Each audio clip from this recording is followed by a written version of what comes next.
하나님 아버지, 우리를 하나님의 나라의 백성이 되게 하시고 또 이곳 대한민국의 백성이 되게 하심을 감사드립니다. 모든 성도들이 늘 은혜에 감사하며 승리하게 하시고 하나님 나라도 사모하고 바라보게 하시며 또 이 땅에 우리에게 육신적으로 살 동안 주신 대한민국도 사랑하고 기도하고 충성하고 헌신하는 하나님의 백성들이 되게 해 주옵소서.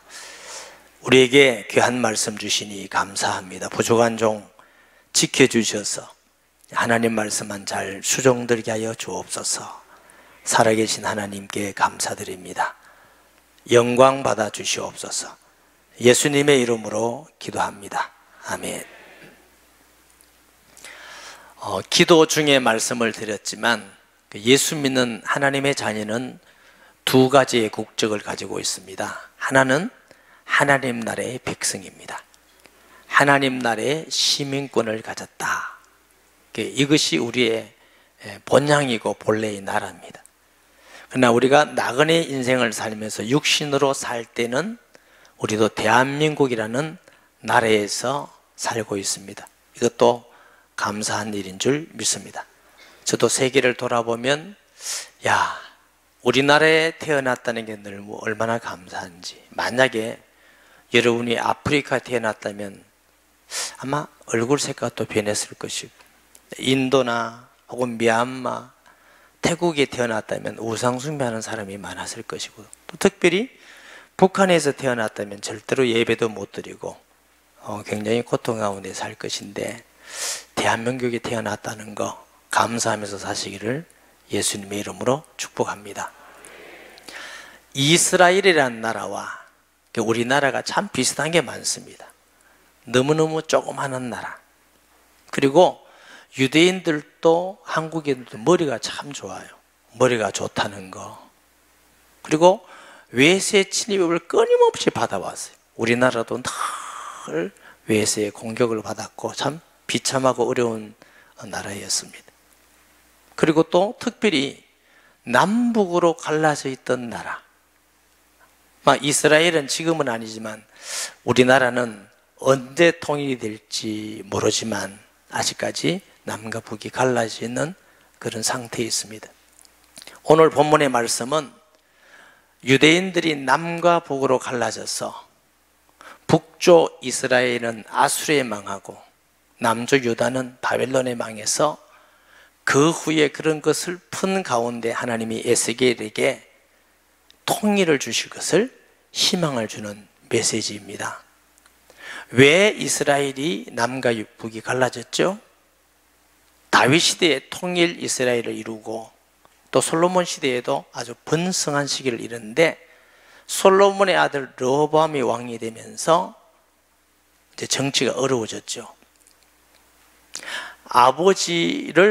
아버지와 함께 하던 이런 모든 사람들의, 연세 많은 분들의 말은 듣지 않고 친구들의 말을 듣고, 친구들이 말한 대로 세금도 더 굳고 말 안 들으면 더 택지 자르고 힘들게 하니까 백성들의 그 마음을 잃어버렸어요. 여로보암이라는 사람이 나타나서 백성들의 마음을 도둑질해서 한 나라를 세운 게 북쪽 이스라엘입니다. 그 북쪽에는 10지파가 가고 남쪽은 2지파가 갔죠. 근데 여로보암이 가만 보니까 예루살렘이 남쪽 유다 지역에 있거든요. 그러니까 사람들이 마음이 자꾸 남쪽 예루살렘에서 예배할 것을 두려워해서 사마리아와 베델에 회당에서 성막이 아니지, 집을 지어가지고 우상을 갖다 놓고 송아지를 갖다 놓고 이게 하나님이다. 이래서 북쪽 이스라엘은 굉장히 우상 숭배를 많이 하는 쪽이 되었고, 남쪽도 우상 숭배를 많이 했지만 그래도 선한 왕들이 있습니다. 갈라질 때가 BC 931년이라고요. 약 한 200년 후에 아수르에게 북쪽 이스라엘은 패망해 버립니다. 그 후에 130여 년이 지나가지고 역시 남쪽 유다도 바벨론에게 패망하게 됩니다. 그들이 늘 고국을 향하여 기도하는 사람도 있지만 정말 비참한 삶이 되죠. 시드기야 같은 경우는 뭐 눈이 빠지고 왕이 코에 끼어서 사슬에 매서 끌려가는 그런 비참한 시기를 맞았어요. 왜? 우상 숭배하고 하나님을 대적했을 때 일어나는 일들이었습니다. 이스라엘이 잘해가지고 하나가 되겠다고 한 것이 아니라 하나님이 그들에게 통일을 주겠다고 하신 것입니다. 오늘 본문에 보면 여호와의 말씀이 또 내게 임하여 이르시되 인자야 너는 막대기 하나를 가져다가 그 위에 유다와 그 짝 이스라엘 자손이라 쓰고 북쪽이 이스라엘이에요. 또 다른 막대기 하나를 가지고 그 위에 에브라임의 막대기 곧 요셉과 그 짝 이스라엘의 온 족속이라 쓰고 그 막대기를 서로 합하여 하나가 되게 하라. 내 손에서 둘이 하나가 되리라. 내 민족이 내게서 말하여 이르기를 이것이 무슨 뜻인지 우리에게 말하지 않겠냐 하거든. 너는 곧 이르기를 주 여호와께서 이같이 말씀하시기를 내가 에브라임의 손에 있는 바 요셉과 그 짝 이스라엘 지파의 막대기를 가져다가 유다의 막대기에 붙여서 한 막대기가 되게 한즉 내 손에서 하나가 되리라 하셨다 하고, 이스라엘을 벌써 그 주축이 유다가 되어서 통일을 하겠다 이렇게 했어요. 우리가 어떤 일이 일어날지라도 역사를 주관하는 분은 하나님이신 줄 믿습니다. 제 고향이 경주예요. 저는 굉장히 긍지를 가지고 살았어요. 천년 수도 서랍을, 그리고 삼국시대에 통일을 한 나라. 근데 사실은 제가 96년도 중국 처음 할빈을 가고 만주를 가보면서 저는 너무 깜짝 놀랐습니다. 신라가 나당 연합해서 통일한 건 정말 잘못했구나. 만약에 고구려가 통일을 했다면 이 모든 땅이 우리나라 땅이 됐을 것인데, 저는 신라 통일이 잘못했다고 생각하는 사람이에요. 왜? 나라가 조그마한 나라가 되었어요. 그 이후에. 물론 고려가 있고 조선시대가 있었지만 2000년 전 로마는 대단한 나라였습니다. 세계의 길은 로마로 통하고 정치도 굉장히 민주적 정치였고 경제도 대단했고 지역에 있는 모든 나라를 지배한 건 잘못했지만, 근데 우리나라 한 2000년 전 삼국육사, 삼국사기를 전 좀 많이 읽었어요. 왜냐하면 이거 좀 경주를 알아야 되겠다 싶어서. 거의 신화에 가까운 이야기들이 많습니다. 우리나라가 막 대단하지 않았습니다. 그리고 그 살아온 모든 것이 너무 힘들고 어려웠습니다. 고려시대, 조선시대, 특히 조선시대 같은 경우는 유교가 왕성했습니다. 유교는 여성들은 별로 중요하게 여기지 않습니다. 그래서 조선시대에 힘 있고 돈 있고 권력 있는 사람들은 몇 여자를 거느린다 할지라도 흉도 되지 않았고 오히려 자랑거리가 될 만큼 그 시대는 그랬습니다. 그리고 살아가는 삶이 인간으로서의 삶이나 인권이 없는 비참한 시기에 하나님이 그래도 이 연약하고 조그마한 나라에 동서남북에서 영국, 호주, 미국에서 선교사를 보내주셔서 복음이 이 땅에 전파된 줄 믿습니다. 복음이 왕성했어요. 평양은 기생이 유명하듯이 타락하고 부패하고 놀이문화가 유명한 도시였는데, 평양 대부흥운동, 하디 선교사를 통해서 일어난 운동을 통해서 평양에 주일이 되면 문을 닫았어요. 그만큼 평양이 변했어요. 선교사들의 보고에 의하면은 이 조선이라는 나라에 초대교회가 일어났던 놀라운 성령의 역사가 일어나고 있습니다. 이렇게 보고가 되어 있어요. 그러니까 기독교 역사에 찾아볼 수 없을 만큼 기독교가 왕성해서 학교를 세우고 병원을 세우고 그 다음에 인권이 신장이 되어지고 민주주의가 되어지고 이 나라가 세계에 찾아볼 수 없을 만큼 지금은 어디 가도 자랑스러운 나라가 될 만큼 부강한 나라가 되었습니다. 그런데 이 나라에 식민지라는 정말 뼈아픈 역사가 있습니다. 왜 우리나라는 삼국시대 때나 고려시대, 조선시대를 이렇게 힘들고 어렵게 살았을까? 저는 많이 고민을 했어요. 무슨 이유인지는 모르지만 저는 청소년 시기 젊을 때부터 한국교회를 위해서, 한국을 위해서 기도를 많이 했고 계속 해오고 있어요. 왜 우리나라는 이렇게 못 살고 비참한 나라가 되었을까? 저의 결론은 우상 숭배를 5천년 동안 하는 민족입니다. 목사님, 그게 정말 정답 맞습니까? 지금도 우상 숭배하는 세계 모든 나라 가보면 비슷하게 살아요. 비슷해요. 하나님을 떠나서 우상 숭배를 한다는 건 이렇게 무섭고 이렇게 저주 가운데 있는 것이구나. 인도, 미얀마, 캄보디아, 태국, 아프리카 비슷합니다. 사람으로서의 삶을 살지 못하고 있는 많은 것을 우리가 보게 되지요. 그러면 왜 또 유교라는 것이 이 민족의 아픔이 있었겠는가?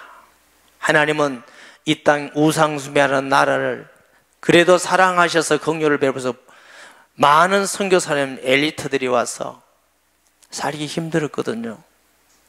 화장실 문화, 음식 문화, 말, 전통, 지질병 정말 힘들었습니다. 우리가 상상할 수 없는 더 이상의 어려움과 고난과 헌신을 하면서 이 땅 위에 복음을 전해서 이 민족이 깨어나고 하나님의 은혜로 발전하고 되어지는데 일본 사람들이 신사참배 강요를 했어요. 장로교 총회 27회인지 모르겠어요. 평양 산장역에서 총회 신사는 우상 숭배가 아니다 하고 신사참배 결의를 했습니다. 그때 일본 순사들이 뒤에 총칼을 들고 메고 있어요. 총회 장소에 발언하는 목사님 옆에 가서 총칼을 메고 있어요. 잡아가려고. 그런 분위기 속에서 통과를 시켰다고요. 여러분, 평양은 과거에 한국의 예루살렘이라고 불렀습니다. 대구는 남한의 예루살렘이라고 불렀습니다. 남한보다 평양과 북쪽이 훨씬 복음으로 왕성했습니다. 왜 이처럼 북한은 복음이 그렇게 왕성했는데 공산주의라는 정치 제도를 통해서 저렇게 비참하게 됐을까? 학자들은 그 총회가 우상숭배를 기리했기 때문이다. 그렇게 은혜를 베풀었는데 우상숭배로 말미암아 그렇게 된 거다. 그렇게 말을 하고 있습니다. 그러니까 100% 꼭 그럴까? 다른 의도는 없었을까? 우리가 잘 찾을 수는 없지만 그것도 상당한 역할을 했다고 생각을 합니다. 그래서 우리나라가 해방될 때도 우리나라가 초창기 독립군이 많이 일어났지만 일세 말기에는 독립군들이 지지부진했어요. 힘이 없었어요. 연합군의 전쟁의 승리로 우리나라가 해방을 하게 된 것입니다. 그때 1945년 8월 16일 날 장로님, 목사님, 권사님들 중에 신앙을 지키고 죽어도 신사참배할 수 없다 이런 사람들을 죽이기로 계획이 되어 있었어요. 기독교 역사에 나오는 책입니다. 그들이 그 감옥 속에서 눈물을 흘리고 기도하고 부르시던 대로 하나님이 이 땅에 1945년 8월 15일 해방을 주신 것입니다. 우리나라의 해방은 하나님의 은혜로 되어진 것이었습니다. 그리고 한국교회가 또 싸우고 할 때 6.25라는 엄청난 문제가 생겼어요. 물론 정치적으로는 다르게 볼 수 있습니다. 그래서 학자들은 교회가 갈라지고 교회가 역할을 못할 때 나라가 환란이 있었다. 왜 우리가 그렇게 봐야 되느냐 하면은 소돔과 고모라가 멸망한 것은 그들이 부패하고 악하고 타락했기도 했지만 의인 10명이 없어서였다고 합니다. 여러분, 많은 사람들이 있지만 하나님의 백성들이 어떤 믿음을 가지고 어떻게 살아야 될 것인가, 우리는 이 땅 위에 책임이 있는 자들이라는 걸 아셔야 됩니다. 내만 잘 믿고 내만 구원받고 내만 복받고 이거는 그리스도인이 가지는 마음이 아닙니다. 우리가 육신의 나라도 사랑하고 어떻게 우리가 이 나라를 위해서 기도하고 정말 이 나라에 책임이 있는 그리스도인이 되어야 될 줄 믿습니다. 삽시간에 내려왔어요. 그래서 저 부산 경남 일부 경북 일부 거기만 놔두고 전부 다 북한 군인들이 다 날아와서 유린하고 어려웠습니다. 그건 제가 너무 잘 아는 것은, 저는 그 시대 사람은 아니지만 우리 학교가 학도병을 많이 보냈어요. 그러니까 피습이 있어요. 소위 낙동강 정투 통해서 얼마나 많은 사람이 죽었는지 몰라요. 희망이 없을 때에 임시정부가 부산 저 보민동에 내려와 있었어요. 그때 대통령이 이승만 대통령입니다. 전국에 있는 목사님들과 성도들에게 기도 요청을 했습니다. 목사님들, 성도님 기도해 주세요. 나라가 위급합니다. 그때 백성들이 다 기도하고 부르짖었습니다. 그 은혜로 하나님이 유엔군 처음이자 마지막으로 파송이 되었고, 메가더 장군을 통해서 인천 상륙 작전에는 5,000분의 1이 성공 비율이라고 그래요. 기적으로 우리나라가 이렇게 마음껏 예수 믿고 교회 세워지고 선교하는 나라가 되었습니다. 우리가 늘 북한에 있는 주민들, 북한의 통일을 위해서 기도했고, 저들의 자유를 위해서 신앙과 군에서 우리가 기도해 왔는데, 과연 우리나라가 통일이 될 수 있을까? 여러분 생각해 보셨습니까? 지금 분위기가 좋아서 자칫잘못 하면은 금방 통일될 것 같은 분위기도 되고, 통일이 된다면 아마 몇 가지 상황으로 통일이 되어집니다. 첫째는 북한 중심 통일이 될 수도 있습니다. 둘째는 남한 중심 통일이 되어질 수도 있습니다.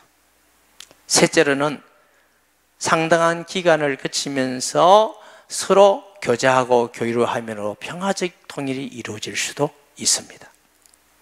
첫째, 북한 위주의 통일이 된다면 그건 절대로 안 되는 겁니다. 이유는 북한 위주의 통일이 된다면 저와 여러분은 예배를 드릴 수가 없습니다. 전도할 수도 없고 선교할 수도 없고 찬양할 수도 없고, 또 마음대로 이동하면서 여행할 수도 없습니다. 요즘 보니까 막 굉장히 여행을 많이 하더라고요. 못합니다. 통제 사회입니다. 여러분, 중국도 통제 사회입니다. 자유를 잃어버리게 됩니다. 셋째로는 경제적 파탄이 옵니다. 목사님 그렇게 말할 수 있습니까? 공산주의 60년 한 모든 나라가 다 망했습니다. 그렇다면 우리도 그런 제도라면 망한다는 건 틀림없는 사실입니다. 경제적 문제가 옵니다. 당장 인권 유린의 문제가 닥칩니다. 여러분, 마음껏 말하고 마음껏 다니고 마음껏 하고 절대로 못합니다. 할 수가 없습니다. 그러면 이거는 절대로 안 되는 통일입니다. 어떤 일이 있어도 북한식의 통일은 안 됩니다. 왜 북한이 저렇게 원자폭탄을 굶어 죽는 사람이 많은데도 만드는지 아십니까? 저는 이해가 됩니다. 왜 이해가 되느냐? 70년이 지나고 놓고 보니까 60년대까지만 하더라도 북한이 더 잘 살았습니다. 비교가 안 돼요. 사는 것도 자유로운 것도 문화도 스포츠도 모든 게 남한하고 비교가 안 되고, 전쟁을 하더라도 재래식 무기로서는 절대로 남한을 이길 수가 없습니다. 북한이 원자폭탄 만들어가지고 미국하고 싸우려고 만든다고 생각하세요? 그건 말이 안 맞는 말입니다. 싸움의 상대 자체가 안 됩니다. 그러면 원자폭탄 만들어서 중국에 쏘겠어요? 러시아를 쏘겠어요? 일본을 쏘겠어요? 아닙니다. 아무리 재래식 무기가 발달해 있다 할지라도 원자폭탄을 이길 수 있는 무기는 하나도 없습니다. 그건 아무 무용지물입니다. 원자폭탄만 갖고 있으면 남한을 통일할 수 있습니다. 그러니 목숨 걸고 만들 수밖에 없는, 길이 그거밖에 없습니다. 그런 의미에서 이해가 되지만 북한식 통일은 안 됩니다. 그러면 남한식 통일을 한다고 생각해 보세요. 남한식 통일을 해서 서로 왕래하고 그럼 어떤 문제가 생기냐면 남한식 통일하면 당장 일어나는 게 뭐냐 하면은 경제 어려움이 오기 시작합니다. 우리가 북한 주민들을 먹여 살려야 됩니다.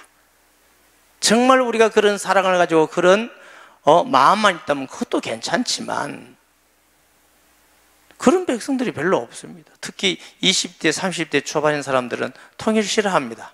왜 그런지 아세요? 우리 가난하게 사는 거 싫대요. 급격히 통일이 이르면 반드시 경제 문제가 바로 따라옵니다.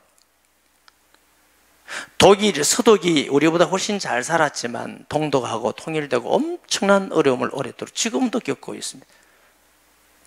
그렇게 간단한 거 아니지요. 둘째로 뭐가 문제가 오느냐? 생각의 차이가 있습니다. 엄청 70년이나 다른 생각을 가지고 사는 사람이 같이 산다. 이게 얼마나 어려운지 아세요? 그들은 70년이라는 것은 태어나자마자 어버이 수령 덕분에 우리가 먹고 살고 어려움 수일 때 행복하다고 하는 세대가 지금 살고 있는 세대입니다. 중국에 있는 우리 교포들 조선족이라 했죠. 우리나라에 살면서 제일 어려운 게 뭐냐면 돈 못 버는 게 아니고 생각이 달랐어요. 이게 너무너무 힘들대요.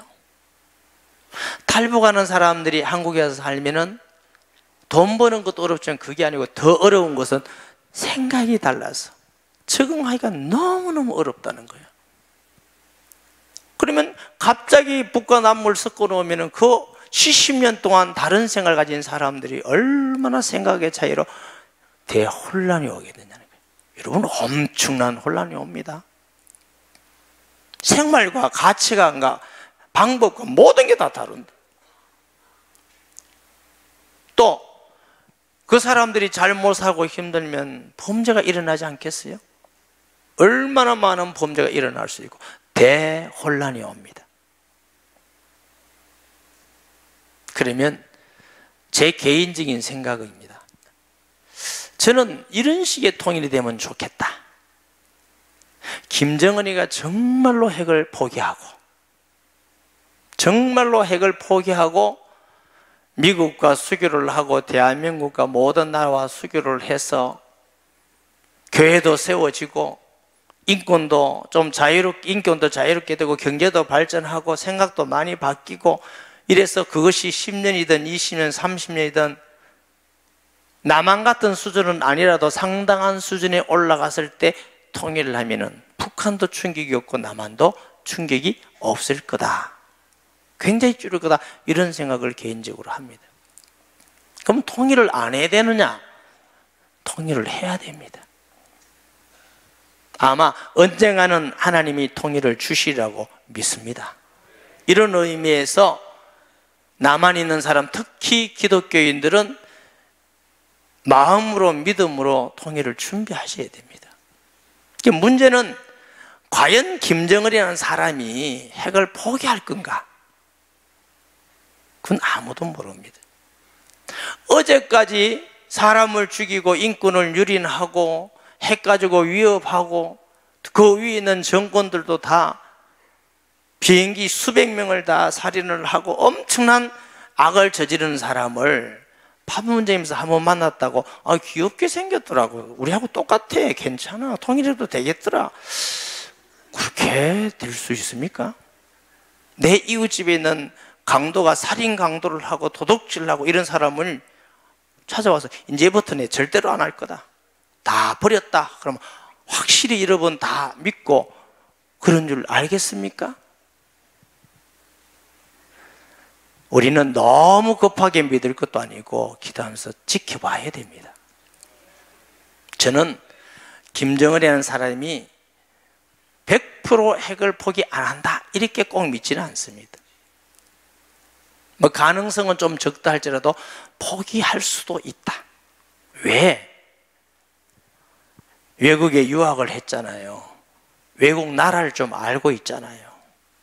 그리고 보니까 백성은 굶어 죽고 백성은 불행해지고 폭동이 일어나면 정권도 위험하고 자기도 어떻게 될지 모르고 위협을 느끼고 차라리 그렇다면은 이런 교회 진짜 핵을 포기하고 좀 부강한 나라, 잘 사는 나라가 되기 위해서 무역도 하고 나라들과 또 교통도 하고 이럴 가능성도 조금은 있지 않겠나? 그건 아무도 모르는 일입니다. 저는 개인적으로 그렇게 했으면 좋겠습니다. 그렇게 하고 북한에도 교회를 세울 수 있다, 복음을 전할 수 있고 예배 드릴 수 있다, 그리고 인권도 좀 자유롭게 마음대로 다니고 여행도 할 수 있고 말을 할 수도 있고 경제도 좀 올라가고 성장하고 생각도 바뀌고 이렇게 해서 그 시간이 짧게 어느 정도인지 모르지만 전쟁 없는 평화적 통일을 우리나라에 이루면 너무 좋겠다, 이런 생각을 가지게 되는 것입니다.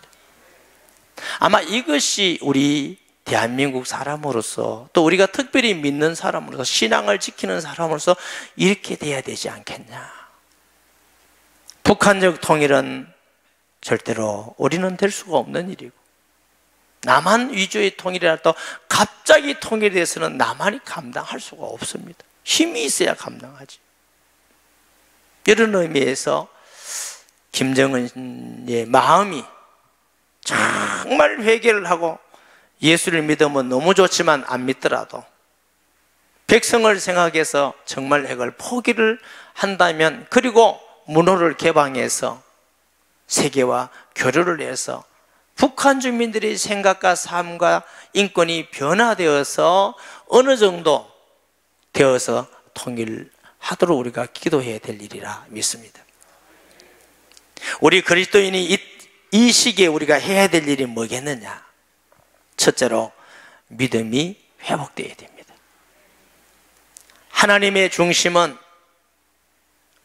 그리스도인들이, 하나님의 백성들이 얼마나 하나님을 경외하고 바른 믿음을 가지느냐에 따라서 하나님이 함께 하시느냐 안 하느냐. 사람들이 일을 만들지라도 역사의 주인은 하나님이십니다. 사람들이 대단히 뭘 한 거지, 그거는 우리가 볼 때 그러는 거지. 하나님은 사람의 수에 믿지 않습니다. 무기에 하나님은 휘둘리지 않는 분입니다. 모든 전쟁은 여호와께 있는 것이고 역사는 주님께 있습니다. 그러므로 저와 여러분이 더 믿음에 견고하게, 율법주의, 신비주의, 세속주의, 게으름주의에서 빠져서 정말 우리와 우리 후대에게 아름다운 나라를 물려주기 위해서 우리가 경성해서 깨어 있어야 됩니다. 게으른 신앙, 나만 편하면 된다는 신앙에서 정말 예수님이 하나님 아들 그리스도라는 사실에 분명한 믿음을 가지고 그리스도인들이 세상에 살면서 좀 손해를 보고 좀 업신여김을 당한다 할지라도 소금과 비틀로서 나타나야 될 줄 믿습니다.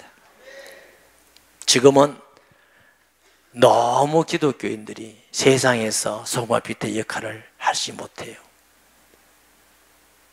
그래서 어떤 분들은 또 악한 감정 가지고 말하는 사람도 있지만 기독교를 개독교라고 불러요. 난 정말 부끄럽고 화도 나고 마음이 아프기도 하고 그래요. 목사를 먹사라고 불러요. 기독교인들을 사기꾼이라고 그러고, 기독교는 이 세상에서 없어져야 될 종교라고 공공연히 말하는 사람도 생겼어요. 악한 시도를 하는 사람도 있지만 우리 스스로가 그들에게 잘못 빌미를 준 것도 있다. 목사님, 나는 안 했는데요. 우리는 공동체예요. 내가 안 했다고 사명이 다 하는 것이 아니라 우리 한 사람 한 사람이 그래야 마땅하지만 한국교회라는 기독교가 세상에 빛이 되어야 된다는 거예요. 분명한 신앙을 가지고 둘째, 삶 속에서 손해를 보지만 하나님의 영광을 위해서 살아야 될 줄 믿습니다. 예수 믿는 건 우리가 창대하고 잘 되기도 하지만 돈 벌기 위해서 예수 믿는 거 아니에요. 명예나 권력을 얻기 위해서 예수 믿는 것도 아니에요. 하나님은 한 분이신 여호와이시기 때문에, 구주는 한 분이신 예수님밖에 없기 때문에 우리가 그 믿는 것이 인간으로서 살아갈 바른 일이기 때문에 믿는 것입니다. 내가 어떤 이익이나 소유보다 나의 일을 통해서 주님이 영광을 받으시고 주의 복음이 증거되고 하나님 뜻이 이루어진다면 우리가 그것을 선택해서 갈 수 있는 것이 그리스도인입니다. 셋째, 우리는 기도해야 될 줄 믿습니다. 일제시대 때 감옥 속에서 또 바깥에서 믿음을 지키기 위해 수없이 기도함으로 그 하나님의 은혜로 해방이 됐어요. 우리 힘으로 해방된 거 아니에요, 여러분. 6.25 우리 힘으로 이겼던 거 아닙니다. 목사님들과 온 성도들이 나라를 위해서 기도할 때 하나님은 기적을 베풀어 주셔서 이 나라가 6.25에서 해방을 받고, 북쪽은 해방을 못 봐서 얼마나 비참합니까? 교회도 없습니다. 믿는 사람은 지금도 잡아가서 죽이고 정치 수용소에 가서 일시키고, 우리는 자유롭게 예배 드릴 수 있다는 건 하나님이 오는데 우리만 안전하게 드린다고 언제까지 우리 북한 주민들에게 무관심하시겠습니까? 선교도 해야 되지만 이 나라와 북한 주민에서 우리가 기도해야 되는 일인 줄 믿습니다. 그리스도인은 하나님 나라도 사랑하고 사모해야 되지만 내가 사는, 내 육체가 사는 대한민국을 사랑하는 성도가 되어야 됩니다. 관심이 없으면 안 돼요. 우리 후손들에게 좋은 나라를 물려주는 것이 우리의 또 다른 사명이기도 합니다. 우리가 비판하기보다는 그리스도인들이 정말 이 나라를 위해서, 한국교회를 위해서, 이 민족을 위해서 모든 부분에 지금 혼란과 위기가 있습니다. 우리가 해야 할 일이 뭐겠습니까? 믿음 안에 경고히 있어서 세상에서 그리스도의 사람으로 살아가고, 우리가 함께 모여서 주일도, 수요일도, 금요일도 기도하고, 양산교회가 전체에서 기도하고, 이 민족이 함께 기도하고 역사의 주인이신 하나님의 도움을 구해야 될 줄 믿습니다. 이런 교회와 성도가 되기를 예수님의 이름으로 축복합니다. 말씀 기억하면서 통성 기도하겠습니다. 하나님 아버지, 은혜와 사랑을 감사합니다. 우리는 예수님 안에서 이렇게 구원받고 행복하고 평화롭게 살지만 북쪽에 있는 우리 주민들은 자유가 없고 인권유린을 당하고 예배 못 드리고 찬양 못하고 전도 못하는 안타까운 하나님, 우리 형제 자매들이 있습니다. 주님 불쌍히 여겨주시고 한국교회가 회개하고 우리 믿는 사람이 먼저 회개하고 하나님께로 돌아오게 해주시옵소서. 하나님만 바라보고 의지하는 한국교회가 되게 해 주옵시며 세상의 소금과 빛으로서 그리스도의 향기가 되고 선하고 의로운 삶을 사는 그리스도인이 되며 이를 위해서 무관심한 성도 없게 하시고 정말 가슴에 품고 이 대한민국을 위해서, 저 북한 땅을 위해서 하나님 앞에 기도하는 주의 백성들이 되게 하여 주옵소서. 예수님의 이름으로 기도합니다. 아멘. 우리 함께